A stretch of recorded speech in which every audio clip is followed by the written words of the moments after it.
violence and other kind of violence. Get away! I could be at work, at school, in my car, and I can still get shot by the police. But I can get shot anywhere. So it is what it is.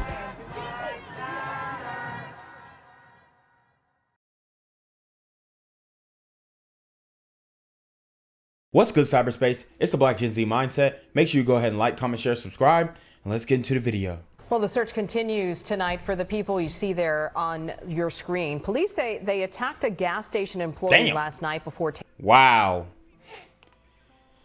It be your own peoples. These super gremlins are on demon time. And I told you guys, stay, far away from the gas stations. They're very dangerous. If you are going to pull up at a gas station, make sure it's at least has well lighting. At this point, it was OV though. There's no respect. The security of the gas station is not up to par.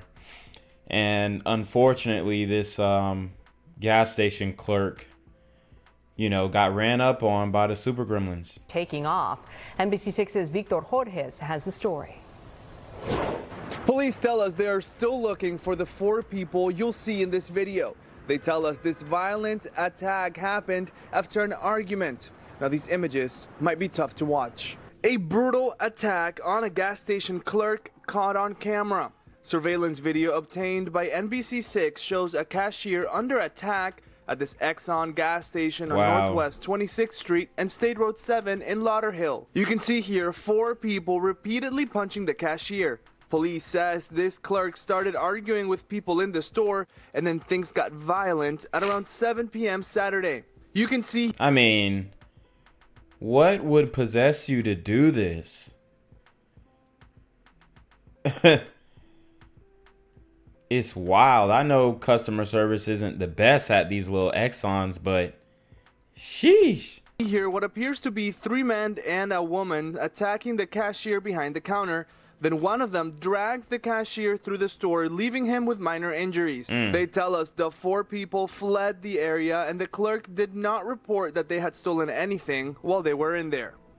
Police are asking anyone with information about who those people in the video are or anything about this crime to give Lauderhill Police or Broward County Crime Stoppers a call. In Lauderhill, Victor Jorges, NBC6 News. Now to a violent attack that left a worker bloodied inside a gas station. The victim in this case had just started training for the job. Local 10's Ian Margol is live in Lauderhill with more of this crime on camera. Ian. Yeah, he wasn't even a permanent employee yet. He was... See, and that man was new to the job, maybe taking a little bit too long. Hold on, my camera's tripping. But it's unfair, the things you have to go to or go through serving the community. This guy got a raw deal during training week. I mean, I'd be surprised if he shows back up to the job. Just a trainee. Now police are looking for those people who attacked him. A vicious beatdown caught on camera at a Lauderhill gas station Saturday night. We're told by detectives the people showed up at the Exxon gas station right at the corner of State Road 7 and Northwest 26th Street around 7 p.m. The cameras show them standing near the line talking, but things eventually get heated. Police say they got into some kind of argument with the man you see in the blue button-down, but the words quickly escalated to punches when several of the men walk behind the counter and start swinging. And then it's like everybody just jumped on him. Like, how cowardly is that, bro? It's ridiculous. The victim, who we're told is only a trainee at the Exxon, is hit several times before being dragged out from behind the counter into the main part of the store. That's when police say the attackers took off, leaving the victim with several non-life-threatening injuries, but without stealing anything at all. And we're told that trainee has contacted the manager here at the gas station and said he's not coming back to work. If you recognize the people in that video or know anything else that can help catch them, call Broward Crime Stoppers at 954-493-TIPS. Live in Lauderhill, I'm Ian Margol, Local 10 News.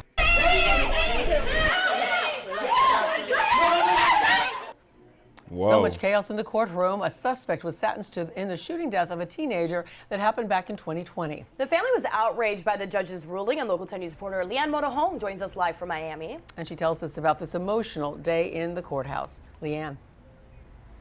Yeah, the family was clearly upset by what the judge decided, but that's not the whole story. Watch as cameras were rolling in the hallway as police attempted to intervene in the situation. And even between them, there was disagreement as to how to handle it. A family is removed from court by police after their loved one's killer received. Wow. I mean, I feel them. They're outraged because they believe that the system failed them. But the reality is these lower sentences and all these types of reformative acts that are going down in these courthouses, it's because we pretty much ushered these types of policies in. So if you're upset that you're not getting the sentencings or the sentences that you want, you gotta kind of take a look in the mirror, okay? Because we know what side of the aisle they're on, and they pretty much asked for this, begged for this. Criminal justice reform, bail reform, what they're doing in Illinois, the no cash bail. It's insane. Received a sentence they believed was too lenient. What justice? It's no justice. It's a court and there's no Look, the mama got a BBL. justice in here, yo. Even officers who intervened get into it after seemingly disagreeing about how to handle the situation. One of them is on camera grabbing a man near the neck. Why are you grabbing my Are we going to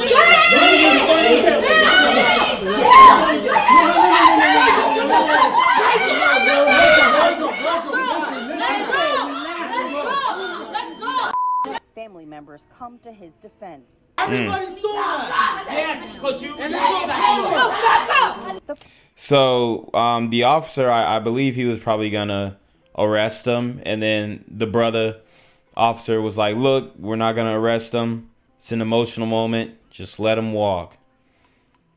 So I respect that, but at the same time, like I said, the community has been asking and begging for lenient sentences so that there is not an injustice and a drastic difference in the demographics of people who are imprisoned in the United States. Punishment was handed down Thursday. Michael McGowan, now 20, shot and killed Gisselle Rengifo at a Miami house party in May of 2020. Michael was 17 at the time. McGowan has maintained the shooting was accidental and he was sentenced as a youthful offender. Sentenced. Wow.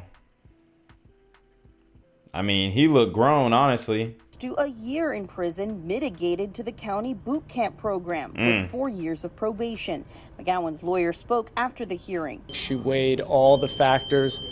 This was a tragedy from the beginning, but it was an accidental shooting. The pain of facing her daughter's killer nearly too much for Catherine Rengifo, who spoke to him directly in court. I can't hear her call me mommy anymore. Mom, I love you, Mom. You took that from me. I'm so sorry, this is my fault. Yo. And that was Buddy who had the strap in the party.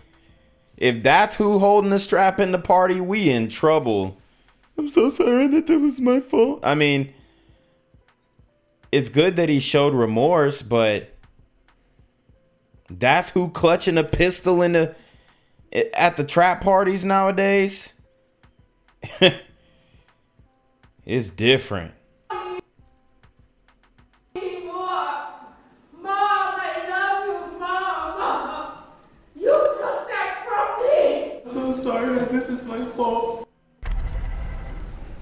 And McGowan must also speak to local high school students about the potential deadly consequences of playing with guns. For now, reporting live in Miami, Leanne Morejon, Local 10 News. I'm here on the corner of MLK and Frederick Douglass, where a shooting just took place. And as you can see, it's a pretty rough area. So I'm basically risking my life reporting on this madness. So make sure you do me a favor and hit the subscribe button. Like the video, hell, share the video. And make sure you go ahead and leave a comment down in the comments section to continue the discussion on how we can find solutions to all this son violence in the streets. I'm Janquavius Jackson, here live, reporting from Atlanta, Georgia, BGZM News 17.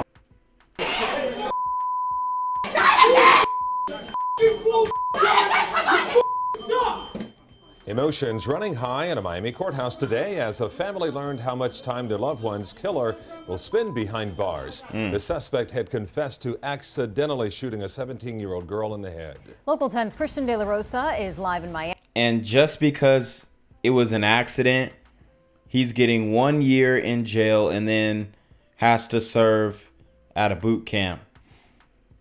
And then community service, basically. I mean, talk about irony. They literally begged for the criminal justice reform.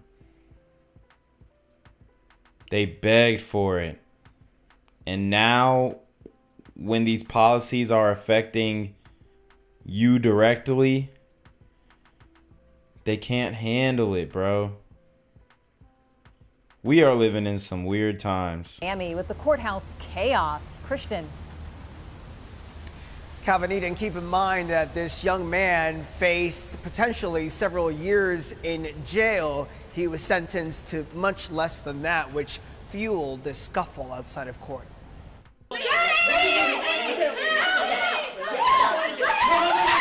Emotional chaos outside a Miami-Dade courtroom Thursday. A family pained by a judge's ruling. I can't hear her call me mommy anymore. Mom, I love you, Mom. You took that from me. A mother's cry aimed at her 17-year-old daughter's killer across the courtroom. I'm so sorry, this is my fault. Michael McGowan, now 20 years old, has been convicted as a youthful offender in the shooting death of Gisselle Rengifo back in May of 2020. So he did the shooting 2 years ago. I guess he was 17, 18 at the time. Now he's 20. And he's only doing 1 year. I mean,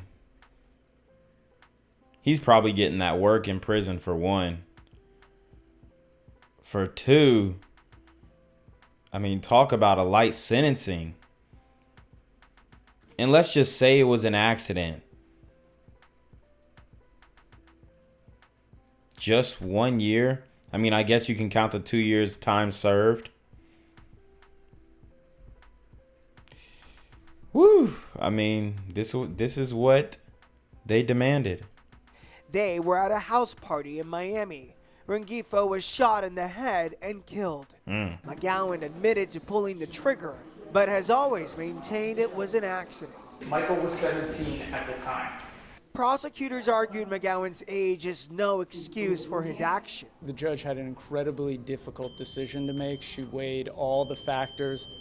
This was a tragedy from the beginning, but... And, I mean, shout out to his lawyers. Shout out to his legal team. But I think this is wrong. I mean, you bringing a strap to the party, bruh. 5 to 10, maybe 15. I don't know. Something more than... I mean, he's 17. It really don't matter. Like, you're 17, you're not even supposed to be having a strap like that. So, a lot of mistakes in this case, but overall, if that's what it says on paper, if that's what, you know, the ruling was, it is what it is. You know, he was held accountable. Justice was served according to the courts, and this is what you can pretty much expect for, I'll say, at least the next 10 to 20 years. It was an accidental shooting. The young man sentenced to a year in jail, mitigated to the county's boot camp program with 4 years probation. Punishment served felt painfully unfair to the victim's family. She don't know what's going on. He got out of jail. Tell her about what days after he killed my daughter. In addition to his sentence, McGowan must also visit high schools to share his story of regret and talk about what happened when he decided to play with a loaded gun. Live in Miami, I'm Christian De La Rosa, Local 10. Emotion. Gang violence and other kind of violence.